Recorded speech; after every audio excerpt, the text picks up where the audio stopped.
मैं हूं सरताज सर और आप देख रहे हैं सरताज सर की क्लास। तो भैया आज है इंग्लिश स्पीकिंग की क्लास का 11वां दिन और आज खत्म होने जा रहे हैं परफेक्ट टेंस यानी परफेक्ट सीरीज के सारे टेंसेस, तीनों टेंसेस आज कंप्लीट हो जाएंगे। और पिछली क्लासेस में मैंने आपको प्रेजेंट परफेक्ट और पास्ट परफेक्ट करा दिया था।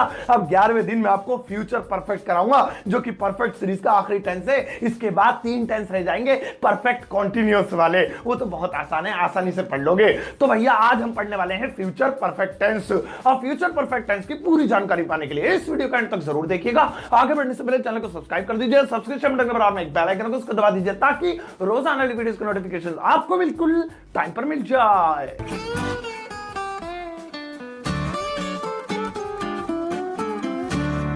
तो चलेगा शुरुआत करते हैं इस वीडियो की। और आज 11वें दिन परफेक्ट सीरीज का आखिरी टेंस यानी कि फ्यूचर परफेक्ट टेंस सीखते हैं और इसके बाद परफेक्ट सीरीज खल्लास हो जाएगी। आज सबसे पहले मैं आपको फ्यूचर परफेक्ट टेंस की पहचान बता देता हूं ताकि आप आसानी से पहचान सके कि इन्हें कहते हैं फ्यूचर परफेक्ट टेंस।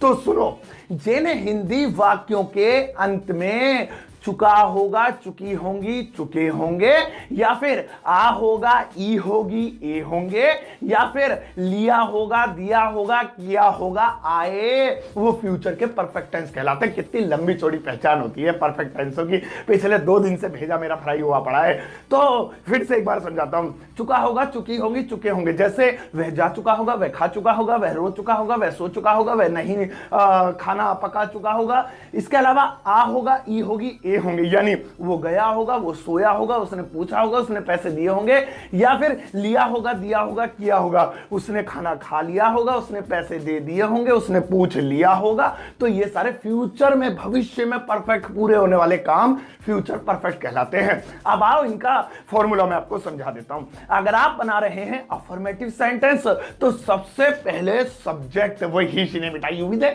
उसके बाद हेल्पिंग वर्ब, और इसकी हेल्पिंग वर्ब है विल हैव या शैल हैव में से कोई एक चीज। अभी दोनों को अलग अलग कर दूंगा, पहले देख लो। इसकी helping verb will have, shall have कहलाती है। उसके बाद वर्ब की थर्ड फॉर्म। 3 दिन से इस थर्ड फॉर्म ने दिमाग खराब कर रखा है, लेकिन आज लास्ट डे है। अब आने वाले 3 दिनों में थर्ड फॉर्म नहीं आएगी, रिलैक्स हो जाओ आज और झेल लो। अब अगर नेगेटिव बनाना चाहते हैं तो सबसे पहले सब्जेक्ट, उसके बाद विल या शैल, हैव नहीं, क्योंकि तीसरे नंबर पे तो नॉट लगाना है। विल या शैल, फिर नॉट, फिर हैव, और फिर वर्ब की थर्ड फॉर्म। यानी जैसे मैंने आपको बताया था ना, फ्यूचर के कॉन्टिन्यूअस में विल भी शैल भी के बीच में नॉट आ रहा था, ऐसे he will have, shall have के बीच में नॉट आएगा। कभी हैव के बाद में नॉट लिख दो। और क्या वाले में विल शैल पहले आएंगे लेकिन हैव अपनी जगह से नहीं हिलेगा, वो वहीं रहेगा सब्जेक्ट के बाद। अब आओ पहले से विल शैल हैव को अलग अलग करते हैं। तो आपसे मैं कितने दिन से बता रहा हूं कि 2 राय होती है इंग्लिश में शैल और विल के बारे में, एक पुरानी एक नई। पुरानी वाली राय ये है आई और वी के साथ शैल लगता है, बाकी सबके साथ विल। और नई वाली ये है सबके साथ जी का, जहां जी चाहे वहीं विल लगा दो, शैल भूल जाओ, ऐसे भूल जाओ जैसे शादी में फूफा भूल जाते हैं, गुस्से में रहते हैं। तो मैं ओल्ड वाली चार्ट यहां पर लिख देता हूं।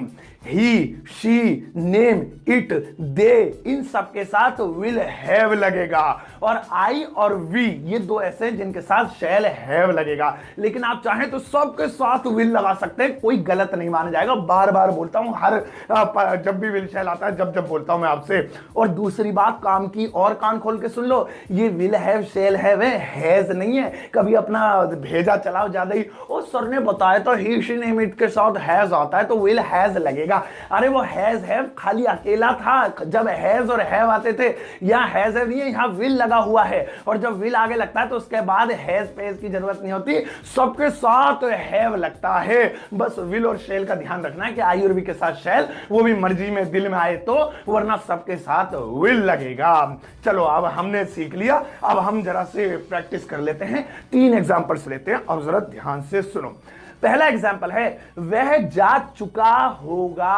अब देखो इसके लास्ट में आ रहा है चुका होगा, जिससे हमें पता चल गया कि भैया ये तो फ्यूचर का परफेक्ट टेंस है, पक्का पता है ये। चलो इसे बनाते हैं। तो खांसी आ गई, पता नहीं मक्खी आ गई क्या मुंह में, टेस्टी। अच्छा, तो वह जा चुका होगा, वह के लिए लगाएंगे ही यानी सब्जेक्ट। अब ही के साथ यहां पर तो वैसे विल हैव लिखा है और लगाते ही विल हैव ही है, ही विल हैव। अब जाने को गो कहते हैं लेकिन थर्ड फॉर्म लिखेंगे gone, he will have gone. अब नेगेटिव बनाएंगे तो तीसरे नंबर पे नॉट, ही विल, दो हो गए, तीसरे नंबर पे not, not have gone, he will not have gone, वह नहीं जा चुका होगा। और विल पहले ले आएंगे, विल ही हैव गॉन यानी क्या वह जा चुका होगा। इंटरोगेटिव के लिए बस हेल्पिंग और पहले आती है, और हेल्पिंग और यानी दोनों ही हैव भी उठा के ले आओ, खाली विल पहले आएगा। चलो भाई, ये एग्जांपल तो आपने देख लिया। एक आ होगा, ई होगी पे भी ले लेते, चुका होगा वाला तो हो गया। जैसे मैंने कहा वह सो गया होगा, अब देखो इसमें आ रहा है आ होगा, तो ये भी फ्यूचर का परफेक्ट है। इसे ऐसे भी कह सकते हैं वह सो चुका होगा, वही मैंने आपको बताया ना, बोलने के अलग अलग तरीके हैं इसलिए इतनी सारी पहचान है इसकी। तो वह सो गया होगा यानी आ होगा, वह के लिए ही वही विल हैव लगाएंगे, ही विल हैव स्लिप यानी सोना, गोल्ड भी सोना ही होता है, स्लिप यानी सोना, उसकी थर्ड फॉर्म स्लैप्ट, स्लिप की सेकंड और थर्ड स्लैप्ट होती है, he will have slept. Negative वह नहीं सो गया होगा, तो यहां पे क्या लिखेंगे तीसरे नंबर पे not, he will not have slept. और क्या वह सो गया होगा या क्या वह सोया होगा, तो विल पहले ले आएंगे, विल ही हैव स्लैप्ट। अब आखिरी एग्जांपल ले लेते हैं लिया होगा, दिया होगा, किया होगा पे। जैसे मुझे कहना है हमने पूछ लिया होगा, अब इसके लास्ट में लिया होगा आ रहा है, चुका होगा है, आ होगा है, लिया होगा है, बात एक ही है। हमने पूछ लिया होगा, हम पूछ चुके होंगे, हमने पूछा होगा, बात एक ही है। तो हमने पूछ लिया होगा जो कि फ्यूचर परफेक्ट की पहचान है, हमने के लिए लगाएंगे वी। अब चार्ट के अनुसार तो वी के साथ शैल हैव आ रहा है और वही मैं लगा भी देता हूं, यहां पे लिख दिया मैंने वी शैल हैव, लेकिन आप चाहें तो विल हैव भी लगा सकते हैं क्योंकि मॉडर्न इंग्लिश में शैल का यूज नहीं होता, मैं कर रहा हूं जरा आपको समझाने के लिए। वी शैल हैव पूछने को बोलते हैं आस्क, थर्ड फॉर्म लगाएंगे asked, we shall have asked.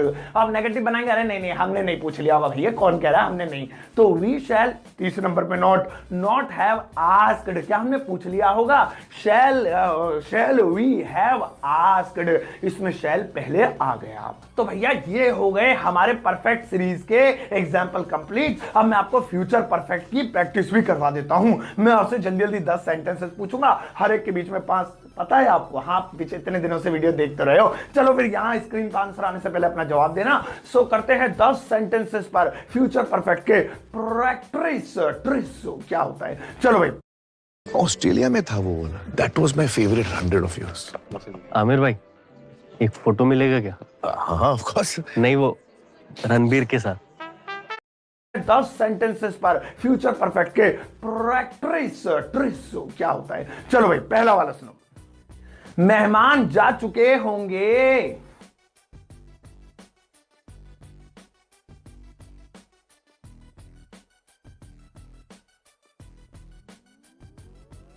उसने पढ़ लिया होगा,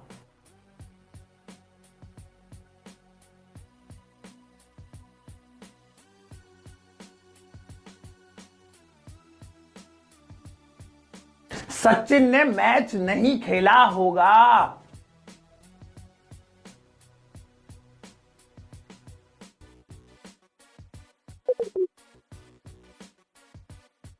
माताजी खाना पका चुकी होंगी,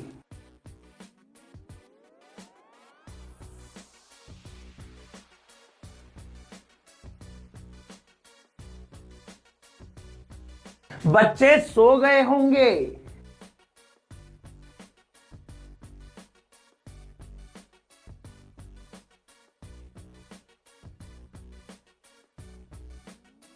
वह गिर चुका होगा,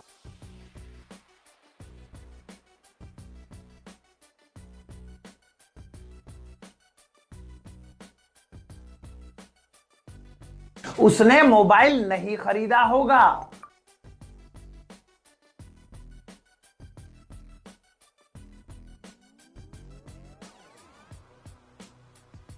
रेल दिल्ली से जा चुकी होगी,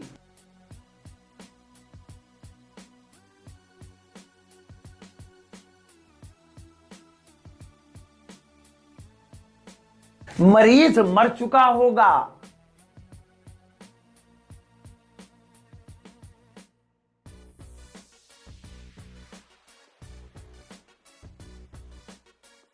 क्या अनीता ने गाना सुन लिया होगा?